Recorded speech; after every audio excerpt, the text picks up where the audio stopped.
Part 3, going down the rabbit hole of becoming a better actor. So I'll get into another video where I'll talk about reading and reading scripts in particular. But right now, what you want to identify, because this is practicing by yourself, is learning monologues rather than duologues. Why? Because you don't need someone to bounce off of. It is just you. And with the monologue, your objective is very clear. And sometimes on set, you may not have the luxury of your fellow actor being on the opposite side behind the camera for your eyeline. It might be a stand-in. It might even be a sticker with an X on it saying, here's your eyeline.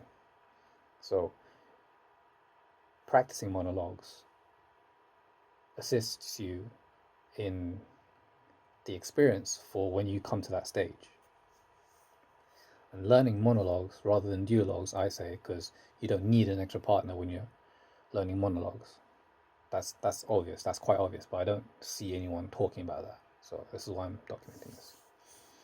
And what kind of monologues should you learn? Well, start with your favorite movies. Don't start with something that you think is going to help you get X role, etc., etc. Start with your favorite movies. Start with your favorite scripts. And just see what you think that person meant behind that monologue. If it's a classical piece, that monologue is going to be on YouTube. And you can see different people's takes on it. And you can see if they're being truthful or not in that particular way that they're delivering it. So that's useful for you as well. So then you know in the moment if you're being truthful or if you're just imitating or if you're just indicating. And if it's a period piece, or if it's a particular tone for this piece, then it gives you time to practice your accent, be it American, British, etc., etc. And it in turn assists you with memory practice of lines, so you understand a structure of a monologue. Generally, the ending comes at the end. The beginning comes at the beginning, and the middle is the chunky part, the juicy part, generally, right? Then you get a feel for the writing. You get a feel for the diction of the tone of the piece. And then you can, because it's not in front of a camera, on your way to work, on your way home, even in the shower, you can just start where you need to start. And going back to the previous video, if you watch behind the scenes footage, you might come across a point where actually you don't pick up exactly from the beginning of the monologue. Sometimes a director may think, okay, we've got that part, and you may need to pick up from the middle of the monologue. So you have to be flexible in being able to do that. So this gives you practice in doing that, being able to memorize a chunk of lines, just attributing that okay, I've done that. So it gives you confidence in memorization. And when you run through a line, you yourself can be critical and say, am I just reciting the line for rote, or is there actually meaning behind what I'm saying? Can I deliver it a different way? Can I give a different intention? Can I raise the stakes, etc., etc.?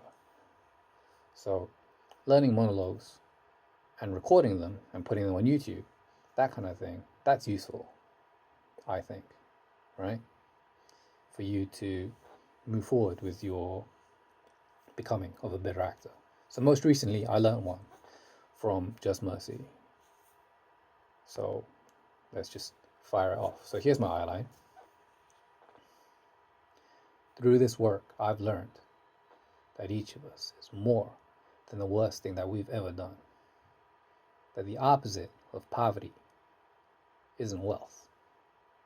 The opposite of poverty is justice.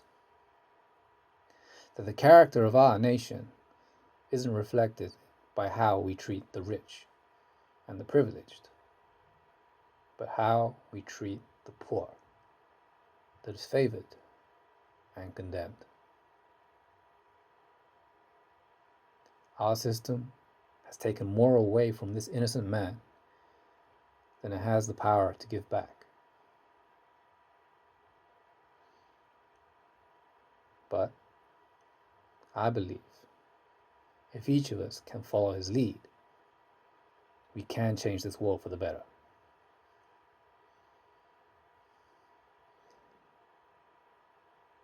If we can look at ourselves closely and honestly, I believe we will see that we all need justice.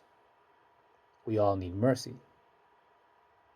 And perhaps we all need some measure of unmerited grace.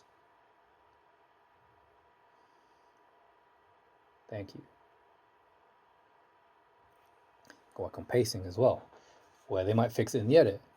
And because it's a monologue, you know that they're going to do it 1, 2, 3, maybe 3 setups times 3 takes. That's already 9 takes. So you need to know this monologue inside and out.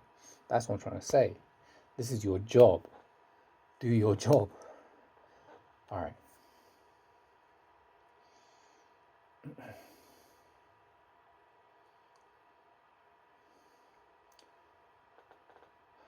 So I've written here, when you get a new script, the words and sentences will make more sense in terms of the structure of a sentence. And you get an instinct for when a character may want to say but, or when a character may want to interrupt. That will assist you in character development. And the more you do, the more you'll see certain writing styles and how to react, etc. Okay, this was part 3. Peace.